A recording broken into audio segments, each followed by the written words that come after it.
Good morning, good afternoon, good evening, good whatever time of day it is. Thank you for tuning in to Conversations with Dr. Don. For your first-time viewers, Conversations with Dr. Don is an ongoing series of 1-hour standalone talk shows where I interview interesting people like most of you out there about who they are as unique, one-of-a-kind individuals and about whatever it is we have decided to talk about. And this evening we'll be talking about an atheist's view of spirit, spiritual, and spirituality. And my interesting guests are Bill Wyhoffen over here. Thanks for coming on, Bill. You're welcome. And his companion for many, many years, Kay Wells. Willie. Willie. Mm-hmm. Kelly. Willie. Thank you for coming. You're welcome. I'm a little nervous, as I usually am, and I've been doing it for 15 years. How are you feeling right now? Are you nervous Fine. or angry or scared? You're No, fine? I'm fine. And how are you? No, I'm fine too. It just bothers me all the heck. My guests are always nervous, and I'm never nervous, and I'm always nervous. Well, we're old enough that we've, I guess, gotten to a mental state that doesn't require nervousness. Yeah. And I met you about 10 days ago, you said? Mm-hmm. I was so impressed with how you are and who you are. I wanted to have you on to talk to my viewers because I think they will be impressed also. And I thought it would be pretty soon to call you as quickly as I did, but I thought, I'll give it a shot. And sure enough, here you are. Mm-hmm. Yeah, on a beautiful summer afternoon in Beaverton, Oregon. And we'll be talking about the stuff I mentioned a minute ago. Spiritual and spirituality. Now, the first half of the show is typically about what I call a bio segment, where we talk about who you are, and the viewers get a chance to learn something about you as they hear your views in the second half about spirit, spirituality, and spiritual. Okay, you ready? Mm-hmm. Anytime. Okay. I'll say a few words about who I am, and so you get an idea what I'm looking for when I ask you my questions. And I have a series of questions. You don't have to remember a whole bunch of things. And as you can tell, I'm still nervous, but you're relaxing me. That's pretty good. I was born in New Orleans, Louisiana, of red, white, and black Roman Catholic parentage on December 26, 1928. Today, I am a-religious and accepting of all others. I am a retired PhD clinical psychologist and present-day television broadcast journalist. I am the 12th of 12 children, am married, and am the father of 5 daughters by a first marriage. Politically, I'm a progressive populist activist, still learning how to live lovingly. A few of my heroes include Jesus, Gandhi, Martin Luther King, and any other fellow human who is currently living lovingly. Yeah, that's me. Now I'll ask you questions and draw you out if I may. Who will be my first pigeon? I mean guest. It should be him. What do you do? I'll accept her nomination. Would you like me to? Let me start off asking you questions, Okay. I always have a trick question for my guests, and I can ask it now or sometime later on when you least expect it. Shall I ask it now or later? You could do both. I love it. Who is your best friend, and what would he or she say when I ask, who is Bill? What would your best friend say? Be your best friend and say who Bill is. Bill is? Well, that's actually a very easy question to answer because she's right here. And you can, in fact, ask her directly. What would she say? I don't answer. She would probably. Who is Bill? She would probably adjust her answer to the occasion. Will you be her and answer? Bill is? You wish for me to read her mind. Even if I could do that, I would be hard pressed to admit. I asked you, and I cut you off. I asked you to pretend. Okay. Yeah. He's my sweetheart. Okay. Is that it? That encompasses a lot of things. You better believe it. You better believe it. All right. And when and where were you born? I was born in September of 1940 in the town of Boulder, Colorado. Uh-huh. Is there anything significant about your national or cultural heritage worth repeating for the viewers? Not really. I'm sort of I would consider myself an ordinary American. Uh-huh. Okay. Any religious preference? Is that a fair question? If I ask you a question you don't want to answer, you can tell me you don't want to answer. I'll try to answer even if I don't want to. In this case, in this case, if you're talking about religious preference of my birth circumstances or my religious preferences now? All of the above. Okay. I would say because my parents' family and my parents' families were of two different religious persuasions, there was a certain amount of friction there. Sure. My father was much more liberal, and he was actually, I would say, a proto-humanist. Proto-humanist. I've not heard that term before. I like it. That means that back in the day, we're talking 1940, Mm-hmm. I don't think humanism as a well-defined faith, or as it might be non-faith system, Yeah. is now, was recognized as something that you would check off as your faith system. Sure. And what are you now today? I'm a humanist. A humanist. Yes, not humanist, as you know, is not just an atheist. All right, we'll talk some more about that in the second half of the show. And education, generally speaking, you went to college. Good. Yeah. And how much college? A lot. A lot. Okay. In fact, so much that I lost count. when I was in line at the Unemployment Bureau, they asked me two questions. One I got easily, my name. The second stumped me. It was, how many years of schooling have you had, Bill? I had no idea. They don't ask me that question, you know, after you get through high school and you get into college and grad school and post-grad. You lose count.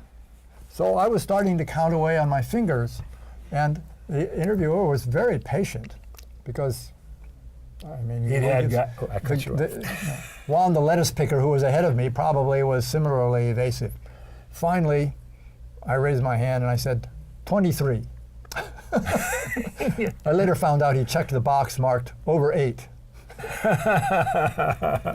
So that's it. 23 years of school. Yeah. You got a lot PhD? Of which was wasted. Yes, I do. Mm-hmm. And any other education worth mentioning besides the 23 years? And I know what that's like because I dropped out of junior high school many years ago. And went back to school forever and ever and ever and got a PhD, and I'm still in school. I'm a member of Senior Studies Institute for Portland Community College, and I go to classes every week. So I never stop. I'll be 120. So how about you and post-formal education that you can mention? Oh, yes. My post-formal education was, well, I consider myself still in school. I mean, in a sense, we are all being schooled indefinitely. Is that right? And really so up until the final lesson. So but in terms of learning things, okay, there are two areas of learning. One, I would consider the things that nature teaches. And I learned that by doing a lot of things in the out of doors, primarily in the mountains of New Mexico and Colorado. A lot of backpacking, largely with K, mountaineering, just hiking and enjoying the lessons of nature. You must have some wonderful memories in addition to learning. Indeed. Maybe we'll have time to hear a few Learning of memories. those. Huh? Well, maybe, but Maybe. All right. It's your choice. well, it might be yours or the clock's choice. To answer the second part of your question, Sure. the other part of the learning that I found much more challenging and engaging is learning from other people. And that came about during our travels. to other countries in particular. Not just, well, you learn a certain amount from one's own country and people and so forth. Sure. Things that you are familiar with. That's sort of the easy learning. The harder, but the more rewarding learning is when you go places that you are surprised now, at least, that we have gone and learned so much there. Uh-huh. But of course, the big lesson is how similar other people are to ourselves. An example. You can think of an example of some place you've been where you had a especially important or significant learning that was unexpected. That's there've been a number. Sure. And, well, we've tried to visit places that are remote and out of the ordinary. Let's take Irian Jaya. Say that again. I'm using this example because it is a place where when we say it, people will have the same reply that you did. Sure. Irian Jaya is the west side of Papua New Guinea, that big island north of Australia. Mm-hmm. And I chose that as part of our itinerary for one of our longer trips, or actually our longest trip.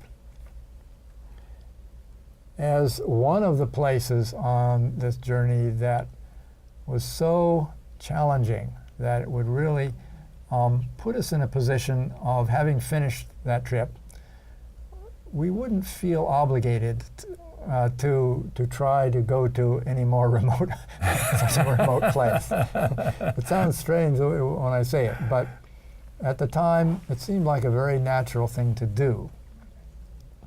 And this is part of the loop through the South Pacific area where we visited places, well, like New Guinea and Borneo and Tasmania, that are pretty much, and Sulawesi, that are pretty much off of the standard tourist routes. I knew about them only because I collect stamps. And a stamp collector gets exposed to a lot of, you might say, communications, actually in the form of letters, which are saved because they do come from strange places. And the stamps on them are of interest for that reason. So I sort of combined travel with philately on that trip. What's that last word you said? Stamp collecting. It's a fancy word for stamp collecting. I want to hear it philately. again. Literally. Yes, I know what it is. From the Greek meaning love of taxation. But since the Greeks didn't have postage stamps, taxes were probably the only form of stamps that they got. So you enjoyed these kinds of travels in those parts of the world? Yes. And Irian Jaya, to continue that initial thought, is a place where we felt out of our comfort zone initially, but came into our comfort zone. Was a place that we entered. That's called the back door of Indonesia, because always people enter Indonesia through Jakarta, the major city. There's all kinds of facilities. Irian Jaya's got nothing. They've got a town there, and we were going into a country we've never been to before, speaking a language that we knew nothing about. A challenge.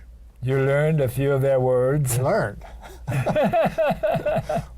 Fortunately, we met a family who had gotten accustomed to wanderers like us and acted as our informal guides for a while.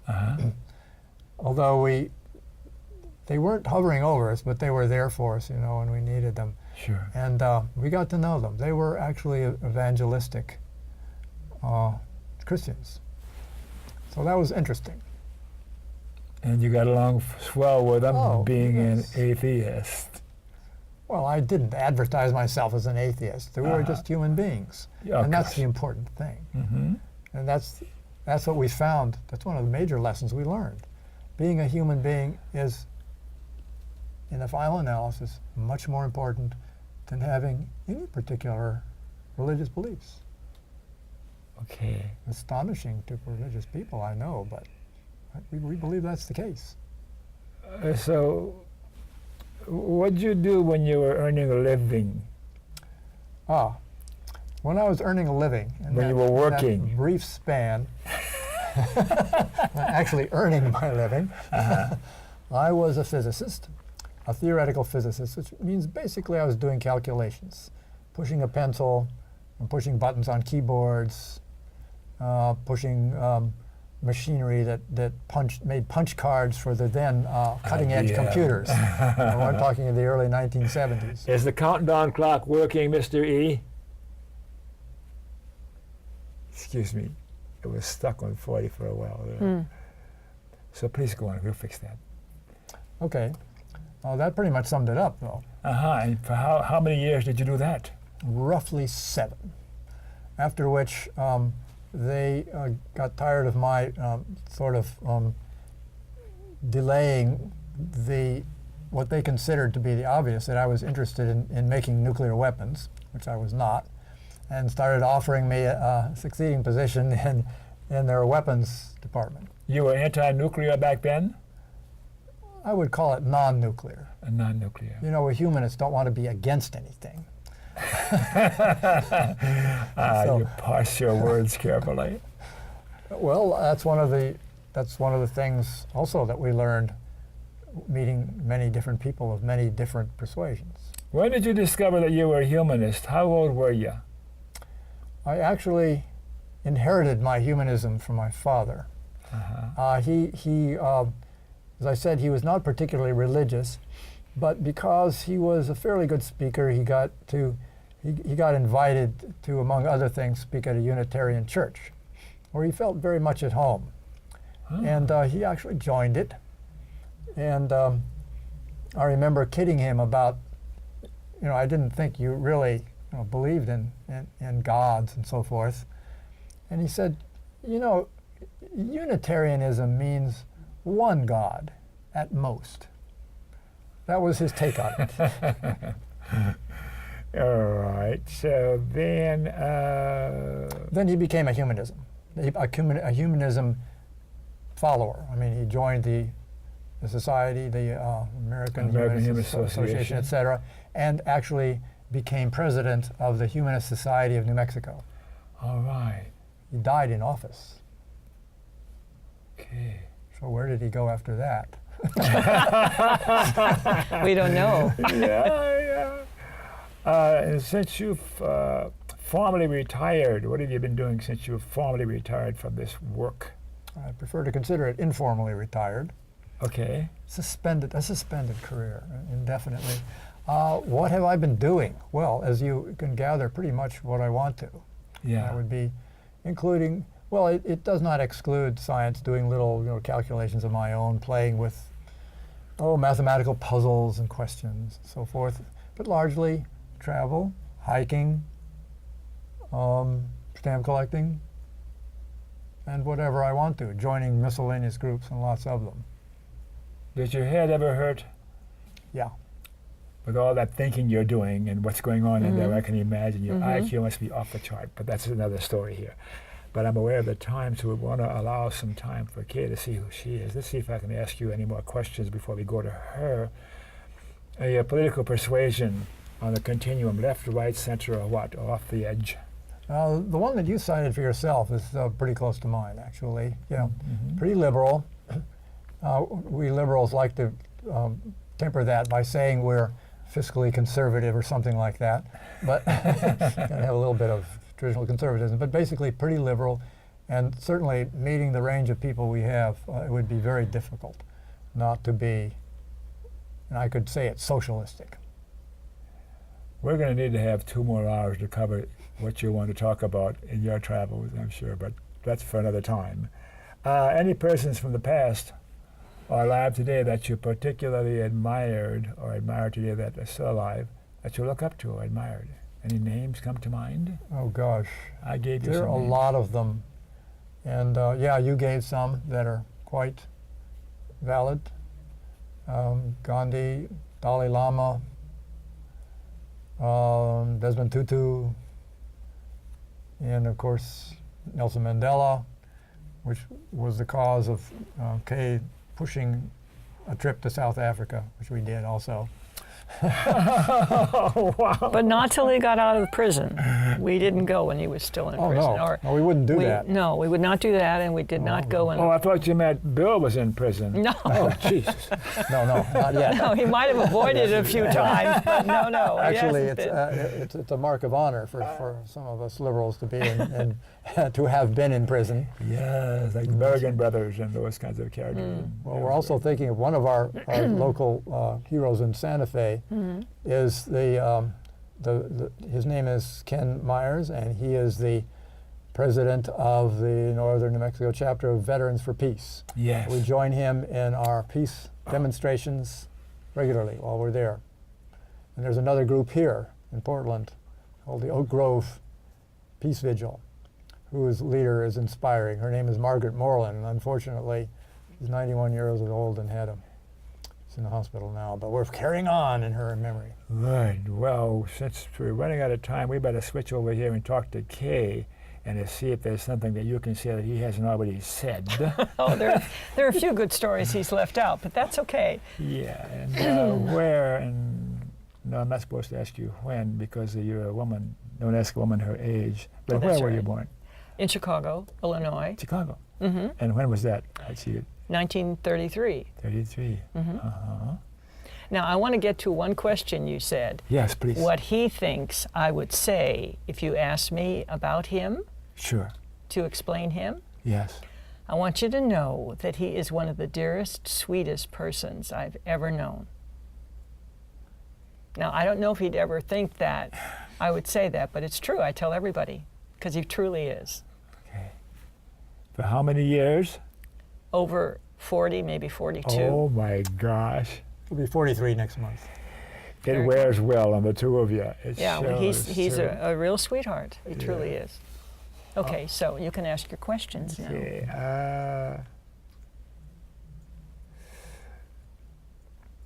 Why were you born?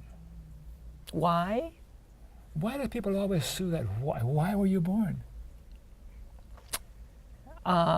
Actually, it's a very good question because I may not have been. And the reason is my father was married before he married my mother. And he had one son, and his wife was pregnant with the second child, and she died in childbirth. So when he married my mother, it took 5 years for him to convince him to have a child. So they had my sister.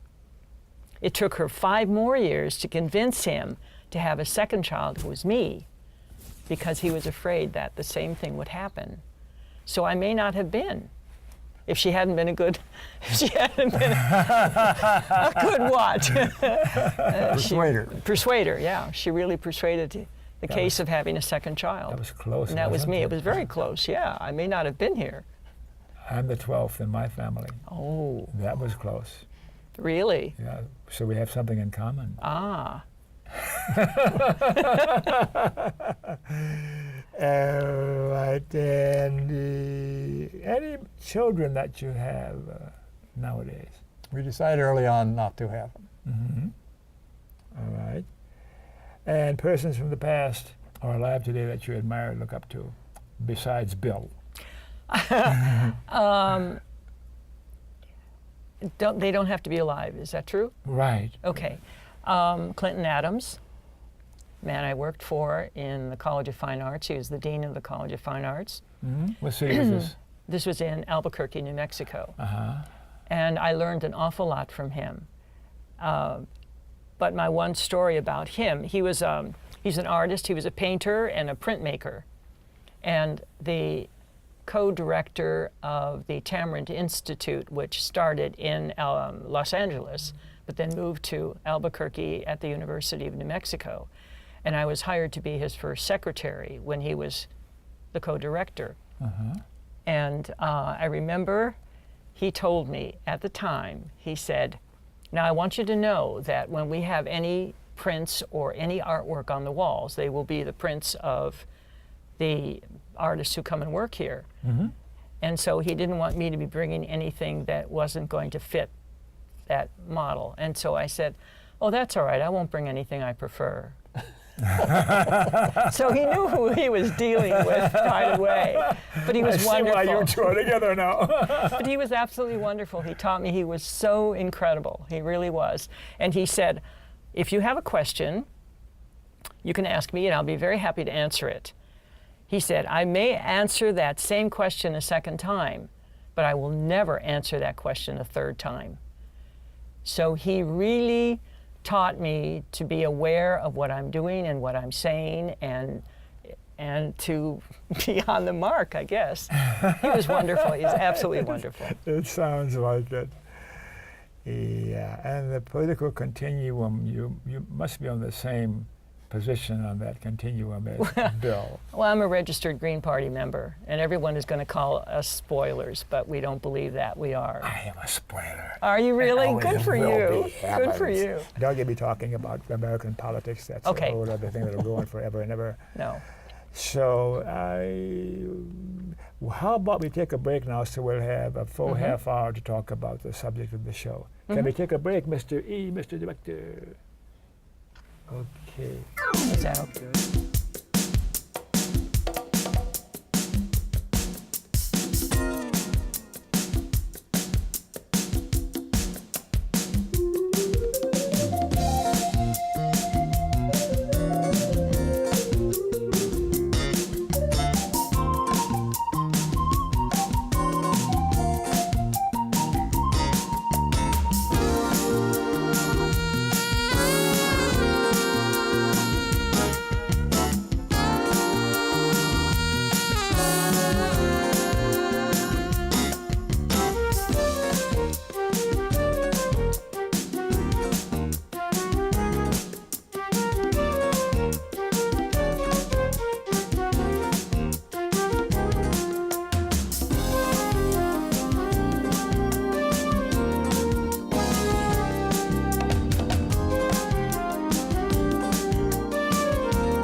Okay, we're back. Thanks for staying tuned.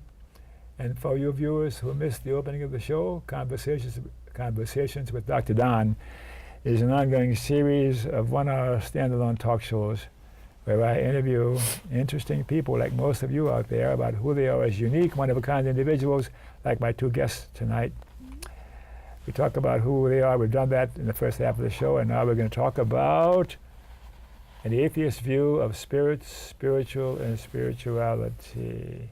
So let me start. I had usually my list of questions, and they're very brief. You ready? Anytime.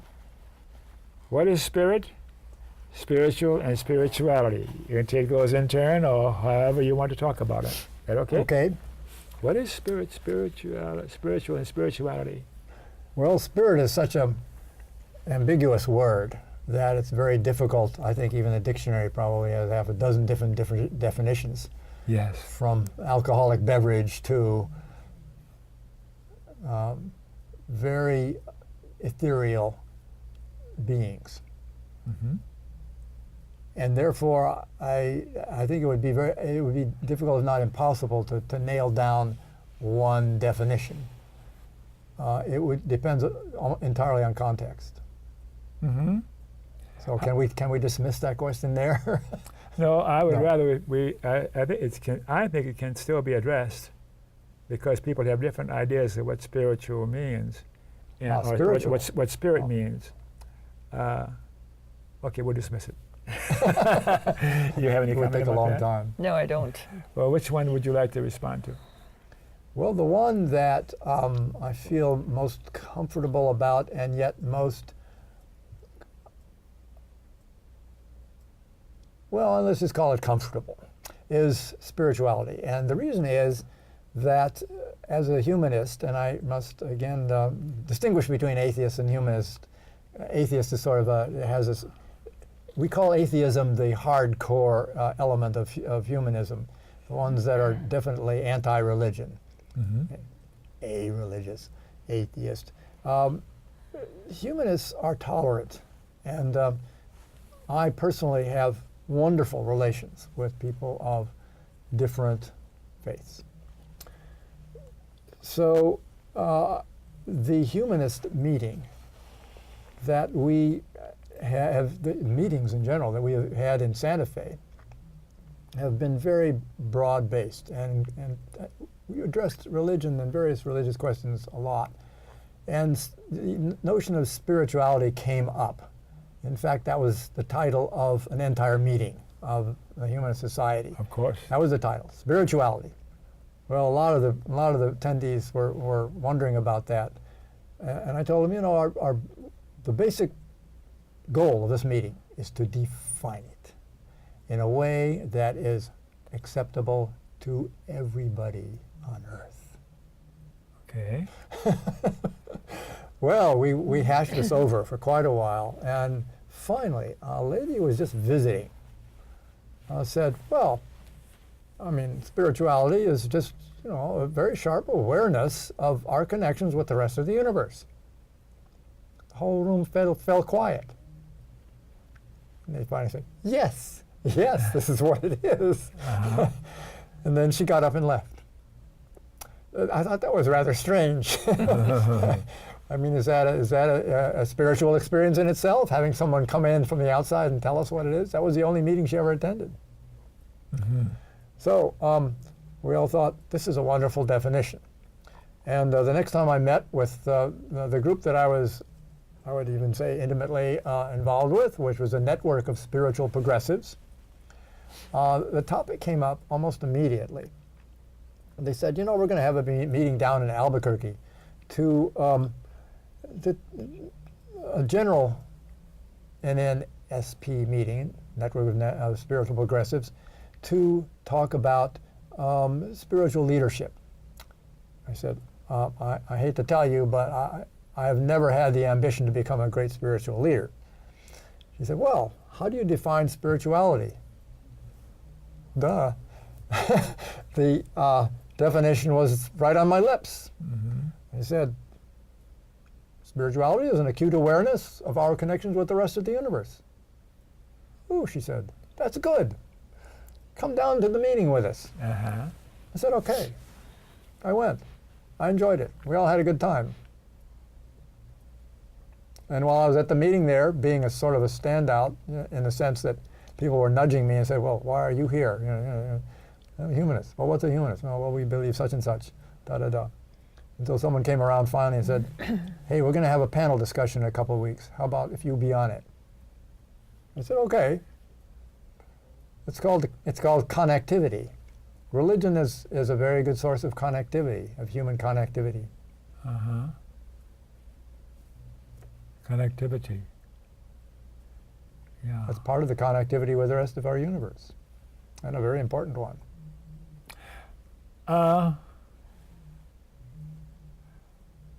What do you think when a person says, I am spiritual? What do you think they mean? Now, spiritual has a slightly broader definition, and again, it depends on context. There is an element of spirituality which is, and at our meeting with the Humanist Society about what is spirituality, we had to make a distinction between spirituality and supernaturalism. And we decided that in order to be acceptable to everybody, we must say that there is a distinct difference between spirituality and supernaturalism. Spirituality must be consistent. It must be consonant with science to be acceptable to everybody. You say some more? So I would say in the way of just the spiritual, connote, depending on the context, a supernatural effect. Uh-huh. And I would say that that is more likely to occur with that word rather than the noun of spirituality. The adjective, because it's an adjective, spiritual, can be connected to a lot of things that spirituality may not be. When someone says, I just had a spiritual experience, or it was almost spiritual, what do you think they mean by that? It means that they had a feeling, a mental condition that does not readily appear to have any scientific or logical explanation. So is there any relationship to feelings as we know them or recognize them in yes. psychology? Oh, yes. What is spiritual feeling? What is that closest to of the known feelings that we can identify? There are feelings. And you can pitch it anytime you want. Mm-hmm. I'm thinking. There are feelings, and this is something else that we discuss, and even, of course, in humanist groups, there are some hardliners who say, well, this is all the touchy-feely stuff, and it's all a matter of personal delusions, maybe even. And I say, well, there are some features of spirituality that, although the phrase itself as a noun does not have any tangible presence, it can result in very tangible consequences. Take, for example, there's a form of it which even the hard-line atheist would not only admire, but would desire. Inspiration. Mm-hmm. What is inspiration? Okay. That is a form, we could say, of spirituality, and yet it certainly can have very tangible results. Yeah. Have you ever had a spiritual experience? How about you, Kay? Oh, yeah, I did. And I don't know if it had to do with having a head cold or not, but we actually were in Tibet. And we went to a monastery, and there was much chanting going on, and a lot of incense. And I actually felt that if I chanted and if I stayed there for any length of time, I would have gone to another plane. It was so powerful, the whole experience, all the chanting and everything was just going right into my body. And I was afraid of it. I wasn't ready to let myself go. Yeah. So I didn't. And I'm sorry I didn't, in a way. I may not be here today, who knows? But it was a very strange feeling. It was an exciting feeling, but it was a scary feeling because I hadn't had it before. Looking back on it now, would you, if you could revisit it, would you like to go there? I think so. I think I would. Yeah. Hanging on to him maybe or so. Or a chair or something, But it was an incredible feeling. It's not happened since, so I don't know. Yes. How about you? And I've got one I want to tell you about, but let's hear yours next. I don't have anything quite that intense, but there have been times, let's say when we're out camping somewhere in nature and there's some atmospheric disturbance. Well, it could be a thunderstorm, it could be just a cloud, various cloud formations, a sunset. There's one where we're camping and the sun had just set, and then the moon rose eclipsed. If you can imagine such a thing. And we think, oh, it's a blood moon, but what does it portend? There are things that happen when you're in nature that are very spiritual. Yeah. And I would even call it, I'd use that adjective, very spiritual. Mm-hmm. Because spiritual implies a mind condition. It's a condition of the mind. It's a frame of mind, whatever you want to call it, which, although can be fleeting, and I think will probably never be scientifically analyzed. It can lead to you doing things that have very tangible results, sometimes very important results. I mean, some of the major heroes of our past have had spiritual experiences that have led to world-shaking results. All right, my turn. Yes. I had a spiritual experience this morning, and I welcome them when they occur for me. It's a kind of experience or feeling that chooses when it will occur to me. I cannot program or decide I'm going to have a spiritual experience now. It occurs. I was in the supermarket, Winco. It's a big chain. And I was running up and down the aisles buying my stuff, this, that, and the other. And there was, I don't know if it was a father or a mother, had a basket, and then there was a little kid behind. I think it was the father, must have been the father. And he must have been maybe 2 years old. And this big head and a small body and tiny legs. And his little legs were going. And I first saw him as he was rounding the corner, and I saw him from the back side. And something happened to me. And the pressure behind my eyes was so strong, the tears were coming. And I stopped it, because I'm civilized and grown up and that sort of thing. But there was a feeling, that's the best way I can put it. It's beyond joy, beyond those kinds of awarenesses where my neocortex is involved in something going on in my total being that defies description or defies understanding in those kinds of concepts. I do know that something happens to me, my entire being experiences it. And it's a timeless thing, and if I would stay out of my brain and be for that minute or so, it's the most rewarding experience there is. So that was a spiritual experience for me. You know what I'm talking about? You're nodding, yeah. And you said it happened to you once. It's happened to me, if I can use that same description, maybe 3 or 4 times in my life, if I may go on for another one. You know about transactional analysis, I'm okay, you're okay, Eric Byrne, a model of psychology, psychotherapy like that. And we talk about time structuring in various ways. We structure our time with other human beings, and there's psychological games, and there's passing time, there's ritual, and then there's intimacy. Intimacy, it's the only time structure that occurs for me of its own accord.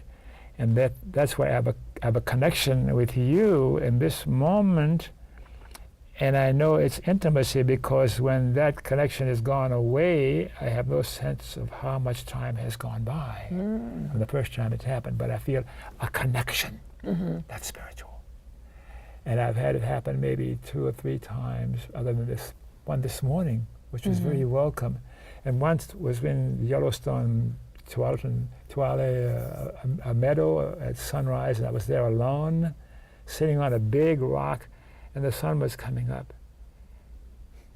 And it's sort of like an alpha state in deep meditation. That's spiritual. But I look forward, when is the next moment like that going to happen? And it comes close to it fairly often. I have a thing at my age, little children, little babies, and occasionally, particularly in checkout lines, when mom's busy or dad's busy doing something, and baby's sitting in the cart and connects with me, and I look at the baby, and something happens. I don't know what it is about humankind or our species. That feeling, and I look forward to it. That makes it all worthwhile. That's spiritual. That makes sense? Yes. Sure. It does. It does. And there is something about sunrise that is spiritual. That's why I think there are a lot of ceremonies that take place involving a sunrise. We actually went to one by the Wiccans.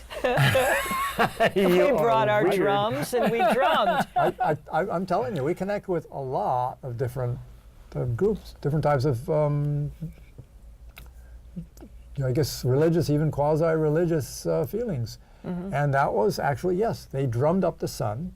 We had drums. We went, we helped drum up the sun, and that is another feeling altogether.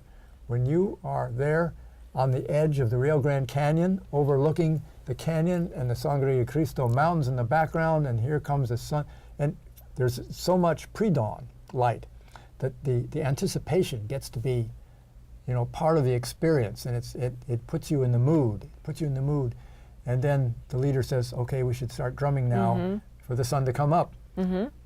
I swear that if I hadn't drummed, the sun would not have come up that morning. That's how you felt when you were drumming. Yes. And you brought that sun up. It was very exciting. It was joyful. Yeah. Totally. So that's another example of a group spiritual experience. You're looking forward to your next one? Well, we don't know of one. I don't know. Is there a Portland Wiccan group around? We haven't run into one yet. No, I don't know. So, Yeah. The scientist that you are with your learning and education, I have an idea of a similar experience that occurred to me in California in the 70s, I think. And this is when the hippies were rampant, and Big Sur, you know about Big Sur and all those growth centers. And the hot tub and the massage and the salt, you know, and it was my turn to have the cold water after the salt massage and the hot and the whole thing. And we were encouraged to vocalize. And I yelled, and I kept screaming and yelling and yelling. People all around me in their hot tubs are doing all goofy things too, goofy things, right? And suddenly, I could see drops of water coming out of the hose. And wherever I'd look around, I'd freeze what was occurring at the moment, momentarily, for me to recognize that it's frozen here. I see it. Something happened, I think, to my chemistry, and my brain decided to be that sharp. And I needed glasses at the time. I didn't have glasses on, but I could see every little drop of water. What is that, doctor? You're the doctor. In this context, we're both the doctors. Were you smoking something? No, darn it, I couldn't smoke. It didn't agree with me, darn it. Well, that's again, that's an unexplainable thing. And a lot of these spiritual experiences, I said, they're inexplicable, and yet they have a connection with reality, which is transmitted through the human being to physical results. So there's a flaw in this thing here. It has us believing that all that exists is discernible, recognizable, and able to go on with that, beyond just experiencing. And my point is that experiences that we have that we can't put into words. Yeah. And if I had a way of doing that, I'd make a lot of money. Never mind. Spirit, spirituality, and spiritual. Any more thoughts about those three concepts or terms? There are, well, literally an infinite number of possible thoughts, because it covers such a wide range of human, and in this case, as far as we know, it's human activity. Do animals have spirituality? Okay. I would say probably. Is an animal person? Yes. Probably more than we do. And if so, how do they express it, aside from kicking up their heels like we do? Oh, well. It's a connection that is the most satisfying of all sorts of connections between living things. It is a connection. It doesn't have to require defining in terms that humans can do it. There's a couple years ago, I saw a thing on television, a program interspecies relationships. Have you seen that one? Where there's I have. a duck and a horse and the most unbelievable connections, and it's right there. The camera's captured it. One cannot live without the other, like the horse was going blind. So there's something else going on that's way amazing. beyond us. That's right. That's right. And it's nice to know that, actually, that there is something beyond us. You mean with other animals? Yes. Yeah. And we know what it is, right? Empathy. Ah. Empathy is not confined to human beings. Yeah. Confession time. I'm confessing more than you guys are confessing to me here. That's the way we like it. My neighbor up the street has an Irish setter, and it's his second one. He's only about 2.5 years old, and he is destined to be in a state of perpetual puppyhood. And he's my buddy, and I go back every day and see if he's out to play with him or say hello to him. And I says, "How's your human?" And he barks for Scott, you know.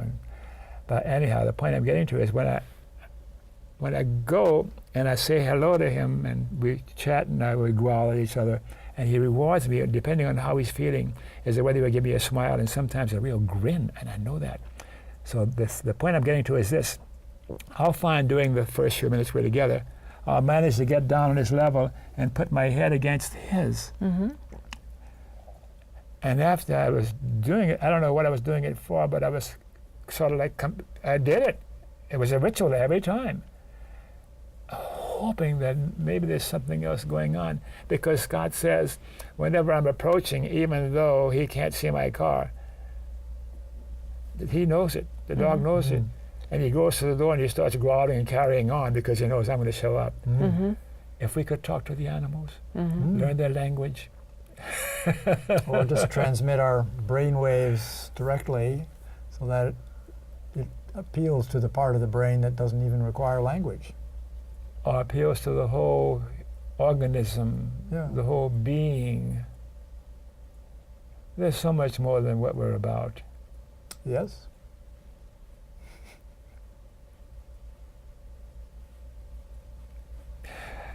Another story about related to what we've been talking about so far that you could share with me and my viewers. I'm sure you've got a ton of experiences. At our age, can't avoid them. Do you have pets? No. Mm-hmm. We are each other's pet. It's sort of like children. We feel, maybe we just feel that we can't devote as much time as we would like to have either one, either children or pets. Mm-hmm. We've both had pets in the past, but not recently. And as flighty as we are, we wouldn't be able to do them justice. Yeah. Tell me about your most recent experience where you felt loved by another human being other than between the two of you. Other human contact where you felt particularly loved at that moment. Any thoughts come to mind? I can do that, actually. I thought you could. This group that I was with, the Network of Spiritual Progressives, the reason I joined was for their social program. By social, I mean what they wanted to accomplish with society. And they were trying to do things to compensate for what our government was doing, people. So they had on their agenda, top of their agenda was a program called Generosity Sunday. The Sunday for that year was April 15th. They thought that instead of extracting penance or whatever you would call it, income tax from the populace, it would be better to feed people.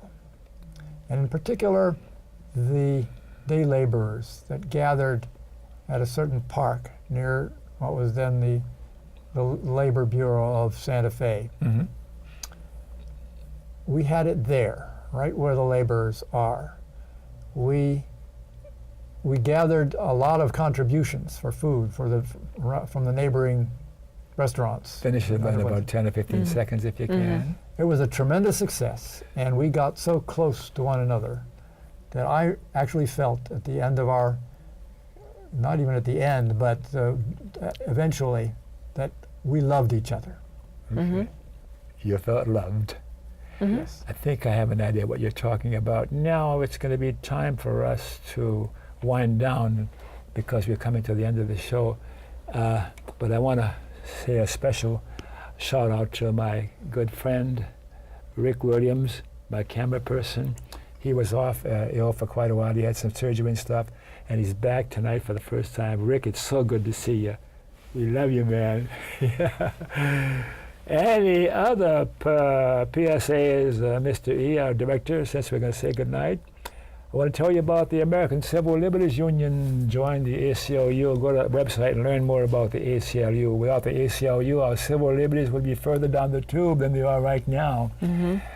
And we got to end corporate personhood to take back our country, take back our Constitution. Go to movetoamend.org and learn how to amend the Constitution such that Citizens United can be nullified. Oh, thanks for watching. And remember KFC, not Kentucky Fried Chicken, Dr. Don's KFC. Kind, friendly, And charitable. Be kind, be friendly, and be charitable Cool. to you too. And to you too, Ricky. And you too. Thanks again for watching. See you next time.